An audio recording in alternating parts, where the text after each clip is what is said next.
اللہ تبارک و تعالیٰ نے فرمایا قرآن میں وَلَقَدْ خَلَقْنَاكُمْ ثُمَّ صَوَّرْنَاكُمْ، ہم نے تمہیں پیدا کیا اور پھر اچھی صورت بھی دی، اور صرف پیدا کر کے اچھی صورت ہی نہیں دیا بلکہ قرآن میں مولا فرماتا ہے ثُمَّ قُلْنَا لِلْمَلَائِكَةِ اسْجُدُوا لِآدَمَ، پھر ہم نے فرشتوں سے کہا کہ تم آدم کو سجدہ کرو۔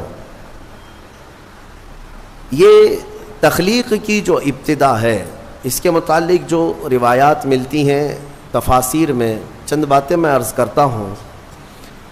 آدم علیہ الصلاۃ والتسلیم کو جب پیدا کرنا اللہ تبارک و تعالیٰ نے ارادہ فرمایا تو فرشتوں سے فرمایا، فرشتوں سے یوں کہا کہ میں زمین میں اپنا ایک نائب بنانا چاہتا ہوں، اپنا خلیفہ۔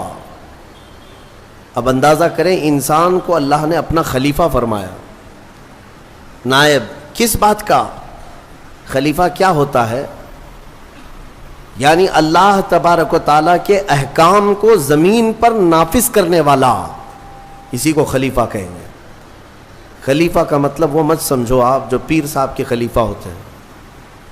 اللہ تبارک و تعالیٰ کی رضا کے مطابق اس زمین پر زندگی گزارنے والا اور احکام الہیہ کو ہی نافذ کرنے والا وہ خلیفہ ہے زمین پر۔ تو فرشتوں سے جب اللہ نے یہ فرمایا تو فرشتوں نے کہا کہ اے رب تو ایسے کو اپنا خلیفہ بنائے گا جو زمین میں جانے کے بعد قتل و غارت کرے گا، خون ریزیاں کرے گا، فساد کرے گا؟ ہم تو تیری اچھی تسبیح کرتے ہیں، ہم تیری پاکی بولتے ہیں، تیری عبادت تو ہم پوری کرتے ہیں، تو انسان کو اپنا نائب اور خلیفہ کیسے بنائے گا؟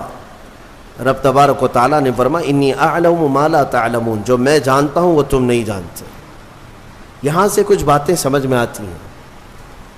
فرشتوں کو کیسے پتا تھا کہ زمین پہ جانے کے بعد یہ خون ریزی کرے گا، فساد کرے گا؟ لوگ تو رسول کے علم غیب کا انکار کرتے ہیں، وہ تو فرشتوں کی بات ہے۔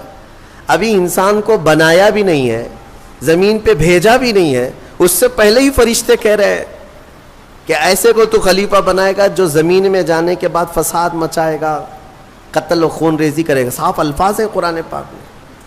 میرے عزیزو، فرشتوں نے جنات کے حالات کو دیکھا تھا، پہلے جنات بنائے گئے تھے، زمین پر بھیجے گئے تھے، انہوں نے خوب فساد مچایا، یہاں خوب قتل خون ریزیاں کیں، پھر زمین سے انہیں جزیروں کی طرف بھگایا گیا۔ تو تفسیر میں کہا گیا ان واقعات کو دیکھ کر شاید فرشتوں نے عرض کیا ہو، اور بعض نے فرمایا اتنا غیب کا علم تو اللہ نے فرشتوں کو بھی دیا کہ انسان کی وہ فطرت سے واقف تھے، اس لیے انہوں نے یوں کہا۔ اب اللہ تبارک و تعالیٰ نے جو فرمایا میں جو جانتا ہوں وہ تم نہیں جانتے، یقیناً حق ہے۔ پھر آدم علیہ السلام کو بنانے کا کام شروع ہوا۔ کیسے؟ فرمایا گیا زمین کی مختلف جگہوں کی مٹی اٹھانے کا حکم دیا گیا، زمین کی الگ الگ جگہ کی مٹی اٹھا لائیں۔ کئی روایات ہیں اس میں، جبرائیل علیہ السلام آئے، زمین کی الگ الگ جگہ سے مٹی وہ جمع کر رہے تھے، تو زمین نے بھی رونا شروع کیا کہ مجھ سے مٹی لے جا رہا ہو، اس سے انسان بنایا جائے گا، پھر یہ واپس آئے گا میرے ہی اوپر فساد کرے گا، خون ریزیاں کرے گا۔ پتہ چلا زمین کو بھی معلوم ہے، زمین کو بھی معلوم ہے بعد میں ہونے والی چیزیں۔ تو جب زمین نے رونا دھونا کیا تو یہ روایات بعض تفاسیر میں ہیں، میں صرف آپ کو اس کی صحت اور ضعف پر کلام نہیں کر رہا ہوں، عرض کر رہا ہوں۔ جبرائیل علیہ السلام واپس رب تعالیٰ کی بارگاہ میں آئے، عرض کیا کہ مجھے زمین پر بڑا ترس آیا، زمین پر بڑا رحم آیا، وہ مٹی چھوڑ آئے۔ اسی طرح کئی فرشتے آئے، میکائیل علیہ السلام، اسرافیل علیہ السلام، زمین کا وہی رونا دھونا تھا۔ پھر اسرائیل علیہ السلام آئے، جب زمین نے ان سے یہ کہا کہ کیوں اٹھا لے جاتے ہو، تو انہوں نے زمین کے رونے دھونے کا کچھ خیال نہیں کیا، وہ جگہ جگہ سے مٹی اٹھا لیا اور رب کی بارگاہ میں لے کر پہنچ گئے۔ مٹی لائی گئی مختلف جگہوں کی، اب اسے گوندھا گیا، مٹی کو گوندا گیا۔ وہ پانی کیا تھا وہ اللہ بہتر جانے، جنتی پانی تھا۔ مٹی کو جب گوندا گیا، یہ پورا پروسیس قرآن میں بیان کیا گیا ہے اور بعض احادیث میں بھی ہے. گوند کر کے جب اس کو تیار کیا گیا، پورا ایک پتلا، ایک شکل بن گئی، تو اب اسے سکھایا گیا. قرآن میں یہ بھی فرماتا ہے رب تعالیٰ وَلَقَدْ خَلَقْنَا الْإِنسَانَ مِنْ صَلْصَالٍ كَالْفَخَّارِ، یعنی بجتی ہوئی مٹی جو ہوتی ہے نا، مٹکا جیسے ٹک ٹک آواز آئے، بجتی ہوئی مٹی سے ہم نے انسان کو بنایا. جب پورا پتلا تیار ہوا پھر اس پر بارش برسائی گئی، اس پر 40 دن تک بارش برسائی گئی مضبوط کرنے کے لیے. اب اس پتلے پر جو بارش برسی اس کے بارے میں بزرگوں نے فرمایا 40 دن کی بارش میں 39 دن تک غم کی بارش ہوئی، 1 دن خوشی کی بارش ہوئی. اس لیے انسان کی زندگی میں غم زیادہ ہیں، خوشیاں کم ہیں. عید تو سال میں ایک ہی بار آتی ہے، خوشیاں کم ہیں، غم زیادہ ہے. تو یہ 40 دن کی بارش کے بعد اب جب اس پوری شکل کو اللہ تبارک و تعالیٰ نے ترتیب دیا. ہاں ایک بات یہ بھی میں بتا دوں، اللہ تبارک و تعالیٰ قادر مطلق مسبب الاسباب، جب وہ دنیا کی تخلیق پر آئے تو کن کہے تو سب ہو جائے. کن فیکون قرآن میں وہ رب تعالیٰ فرماتا ہے ہو جا تو سب ہو جاتے ہیں. ہو جا، زمین کو اس نے کہا ہو جا تو زمین بچھ گئی. ایسا نہیں کہ الگ الگ بیڈ ڈالا گیا ہو کہیں سے. رب تبارک و تعالیٰ وہ قادر مطلق ہے، کن سے ساری چیزوں کو وجود میں لے آئے. لیکن انسان کو جو بنایا گیا یہاں پر بھی ہو سکتا ہے کہہ دیا جائے ہو جا تو ہو جاتا، تیار ہو جاتا، لیکن باضابطہ ایک پروسیس سے اسے گزارا گیا ہے، یہ اس کی شان کے لیے. اچھا یہ تو مجھے نہیں معلوم، ہاتھ بنائے گئے، پیر بنائے گئے، پیٹ بنایا گیا، گردن بنائی گئی، سب کچھ تو شکل دی گئی ہے نا، فرشتوں کے ذریعے سے دی گئی ہے. لیکن فرمایا گیا انسان کے چہرے کو اللہ نے اپنے دستے قدرت سے بنایا. اسی لیے چہرے کو عیب مت لگاؤ کسی، یہ اللہ کی تخلیق ہے، اللہ کی تخلیق ہے. تم گالیاں دینے میں ایسے ہی کہہ دیتے ہو کہ ٹیڑھے چہرے والا، ہاں نکٹا، کنکٹا، یہ سب الفاظ ایسے ہیں جو اللہ کی تخلیق کو تم گالی دے رہے ہو. چہرے کو عیب لگانا اللہ کو ہرگز پسند نہیں، اللہ کی تخلیق ہے. اور یہ مختلف جو رنگوں کے لوگ پیدا ہوئے یہ مٹی کی وجہ سے ہے. زمین کی مٹی کہیں کی لال ہے، کہیں کی کالی ہے، کہیں کی پیلی ہے، کہیں کی سفید ہے. تو جس کے خمیر میں یعنی جس طرح کی مٹی زیادہ اثر کر گئی وہ رنگ وہ لے کر کے آتا ہے. انسانوں میں بھی کچھ کالے ہیں، کچھ گورے ہیں، کچھ لال ہیں، کچھ سانولے ہیں، الگ الگ شکلیں ہیں. اور الگ الگ یہ رنگ جو ہے یہ مٹی کی وجہ سے ہے. مٹی کی خاصیت جس پر جیسی ہوگی اس طرح کا وہ رنگ لے آئے گا. ہاں اسی لیے اس پر صبر بھی کر لے جاؤ جو رنگ تمہارے پاس ہے، کہ یہ ہماری خمیر میں ہے، یعنی ہماری سرشت میں اس کو داخل کیا گیا اس رنگ کو. یعنی اگر کسی کے کانٹینٹ میں مینوفیکچرنگ میں ہی وہ چیز آ گئی ہو تو بعد میں پاؤڈر لالی لگانے سے کیا ہونے والا ہے. لہذا اس بات کی فکر میں مت رہو کالے ہیں تو میں گورا ہو جاؤں. اور کچھ لوگ ایسے بھی ہیں میں نے دیکھا ہے انگریزوں کو وہ نمک والی مٹی لگا کر سمندر کے کنارے ننگے سوتے، تھوڑا کالے ہونے کا شوق ہے ان کو، تھوڑا کالے ہونے کا شوق ہے کیونکہ اجلے زیادہ ہے، اور ادھر کالوں کو گورے ہونے کا شوق زیادہ ہے.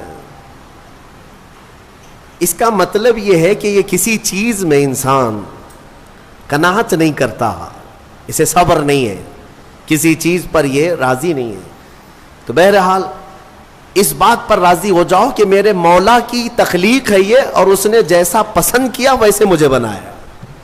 بس اس بات پر صبر آ جائے گا. کوئی بھی اپنا چہرہ آئینے میں دیکھے تو دعا بھی میرے آقا نے کیا سکھائی پتہ ہے؟ دعا بھی چاہے کالے آدمی ہو، گورے آدمی ہو، کسی بھی طرح کے ہو، ایک ہی دعا حضور نے تعلیم دی، ایک ہی دعا. آئینہ دیکھو تو یہ دعا پڑھو، اللہم حسنت خلقی فحسن خلقی. اے اللہ تو نے میرا چہرہ کتنا اچھا بنایا ہے، مولا اسی طرح میرے اخلاق بھی اچھے بنا. یہ دعا حضور نے فرمائی. تو کیا کالا آدمی یہ دیکھ کر کے دعا نہیں کرے گا؟ سانولا نہیں دعا کرے گا؟ ہر آدمی یہی دعا کرے گا کہ اے اللہ تو نے میرا چہرہ کتنا اچھا بنایا، کتنا اچھا بنایا. ہاں دعا یہی کیا کرو کہ اللہ نے سب کے چہرے اچھے بنائے، تمہیں اندازہ نہیں ہے. اور چہرے کو عیب لگانا اتنا گناہ ہے. میں آپ کو بتاؤں، آپ کی کیفیت جو ہے نا، آپ کی کیفیت، آپ اتنے خوبصورت ہیں، اتنے خوبصورت ہیں جس کا آپ کو خود کو اندازہ نہیں ہے. خلیفہ ہارون رشید نے اپنی بیوی سے ایک دن رات میں 14ویں کا چاند چمک رہا تھا. باہر یہ لوگ رات میں سوئے ہوئے تھے. بادشاہوں کو ایسی کبھی نہ کبھی شرارت سوچتی ہے. کہہ دیا کہ بیگم اگر تو یہ 14ویں کے چاند سے زیادہ خوبصورت نہیں نکلی تو تجھے طلاق. اگر بیوی اس سے زیادہ خوبصورت نہیں نکلی تو تجھے طلاق. آپ یہ جملہ نہ کہیں. وہ خلیفہ تھا، وہ بادشاہ تھا، اس نے کہا اب طلاق کا لفظ یہ معمولی نہیں ہے، گالی نہیں ہے، یہ گولی ہے. ہاں بعض لوگ یہ سمجھتے ہیں گالی دینے کے لیے بیوی کو طلاق کہا ہے. میاں گالی نہیں ہے، یہ رشتے ختم ہو جاتے ہیں. دوسرے دن یہ مسئلہ اٹھا، ملکہ نے، بیگم نے مسئلہ رکھا کہ آخر میری طلاق ہوئی یا پھر میں نکاح میں ہوں. یہ کیسے پتا چلے گا کہ میں چاند سے زیادہ خوبصورت ہوں کہ نہیں؟ یہ کون بتائے گا؟ تو بہت سارے علماء اس بحث میں مشغول ہو گئے. سبوں کو عاجزی آ گئی. بڑے فقیہ تھے اس زمانے میں، ایک بہت بڑے فقیہ. ان کے پاس جب یہ مسئلہ پہنچا، غالباً امام شافعی رحمۃ اللہ علیہ، تو ان کے پاس یہ مسئلہ پہنچا تو یہ جو بڑے فقیہ تھے انہوں نے پوچھا کہ کیا مسئلہ ہے. کہا کہ ایسے ایسے خلیفہ ہارون رشید نے کہا ہے. تو انہوں نے پورا مسئلہ سننے کے بعد کہا جاؤ طلاق نہیں ہوئی. کہا وہ کیسے؟ کہا اس لیے کہ زبیدہ ہی نہیں، بہت سارے لوگ چاند سے زیادہ خوبصورت ہیں. کیوں؟ کہا قرآن میں اللہ نے فرمایا لقد خلقنا الانسان فی احسن تقویم، ہم نے انسان کو سب سے اعلیٰ صورت میں پیدا کیا ہے. سب سے اعلیٰ کا مطلب وہ چاند سے بھی اعلیٰ، چاند سے بھی حسین پیدا کیا ہے. تو ہر انسان کو اللہ تعالیٰ نے چاند سے بھی زیادہ اعلیٰ صورت عطا کیا ہے. لہذا چہروں کو عیب لگانا چھوڑ دو اور اللہ تبارک و تعالیٰ کی رضا پر راضی رہو. چہرے کی تخلیق کس نے کیا؟ وقت سے باقی پورے انسان کی تخلیق اللہ نے کیا، لیکن خاص چہرے کو اللہ نے اپنے دستے قدرت سے بنایا. اب آگے کی بات سنیں. پورا انسان تیار ہوا، اس میں روح پھونکی جانی تھی، اس انسان کو بولتا ہوا چلتا ہوا اور روح والا بنانا تھا. تو فرمایا گیا کہ ان کے پیشانی پر، ان کی ناک سے روح کو ڈالا گیا. روح کیا چیز ہے؟ روح کو دیکھا آپ نے؟ روح کو دیکھا ہے؟ ہاں اس مسئلے میں تو ساری دنیا آج بھی پریشان ہے. قرآن میں بھی یہ سوال کیا ہے، صحابہ نے آ کر سوال کیا تھا اور اللہ نے جواب بھی دیا. آج دوسری قوموں والے بھی اس بات کو مانتے ہیں کہ آتما ایک نراکار ہوتی ہے، یعنی دکھتی نہیں ہے، روح دکھتی نہیں ہے، لیکن ہے کیا چیز ہے؟ تو رب تبارک و تعالیٰ نے فرمایا یسألونک عن الروح قل الروح من امر ربی. اے محبوب آپ سے لوگ روح کے بارے میں سوال کرتے ہیں، آپ فرماتے ہیں روح اللہ کا ایک حکم ہے، یہ نور ہے. جس طرح روشنی پھیلی ہوئی ہے پکڑ میں نہیں آتی اور پتہ نہیں چلتی، روح اسی طرح ایک نور ہے. جب اس روح کو اس جسم میں ڈالا گیا تو بعض بزرگوں نے فرمایا کہ روح باہر نکل آئی. کہا کہ اندر بہت اندھیرا ہے، اندر مٹی کا بنا ہوا انسان، اندھیرا بہت ہے. روح نور ہے، مٹی میں اندر اندھیرا ہے. تو پھر دوبارہ ڈالا گیا، پھر وہ روح قرار نہ پائی، باہر نکل آئی.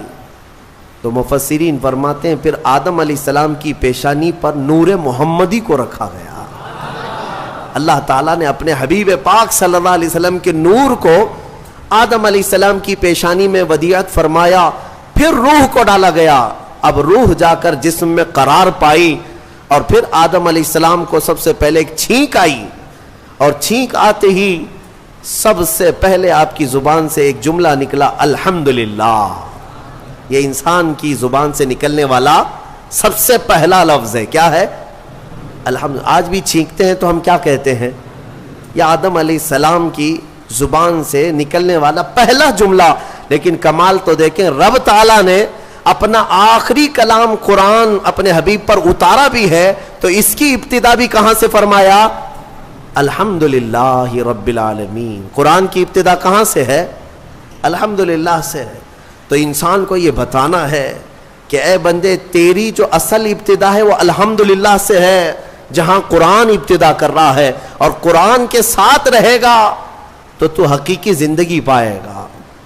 اب آدم علیہ السلام جب بیدار ہوئے تو اب سنیے اللہ تعالیٰ نے کیا کیا.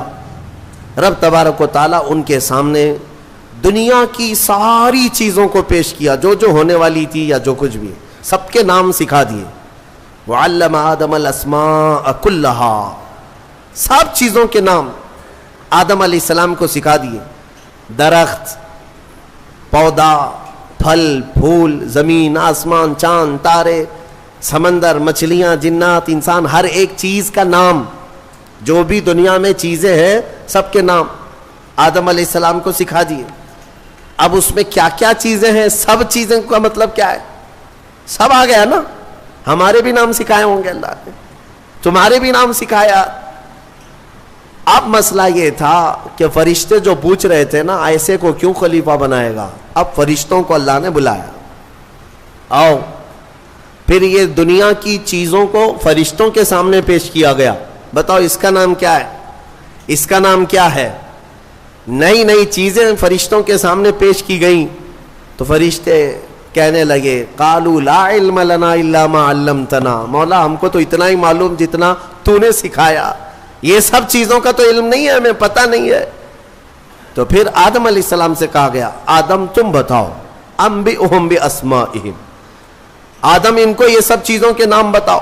آدم علیہ السلام نے ناموں کی ابتدا جو کی، حدیث میں ہے، موجود ہے تفسیر میں، ساری دنیا کی چیزوں کے نام آدم علیہ السلام نے فرشتوں کے سامنے بتا دیے. جب ساری چیزوں کے نام بتا دیے تب فرشتوں کو حکم ہوا اب آدم کو سجدہ کرو. آدم علیہ السلام کے سامنے سارے فرشتے جھک گئے، سجدے میں چلے گئے. لیکن ایک بات بتا دوں، یہ سجدہ تعظیم کا تھا، عبادت کا نہیں. عبادت کا سجدہ کس کے لیے ہے؟ صرف اللہ کے لیے. سنی جانتے ہیں الحمدللہ اللہ کے علاوہ کسی کو سجدہ جائز ہے؟ نہیں جائز، صرف سجدہ اللہ کا ہے. لیکن آدم علیہ السلام کو جو سجدہ کرایا گیا تھا وہ تعظیم کا سجدہ تھا، ان کے علم کی تعظیم. اب حکم جو ہوا ہے وہی قرآن میں آج ہم نے پڑھا ہے. اللہ نے فرمایا سب کے سب سجدہ کرو، سب سجدے میں چلے گئے. پتہ ہے ایک تھا ابلیس جو غرور کی وجہ سے سجدہ نہیں کیا، کھڑا رہا.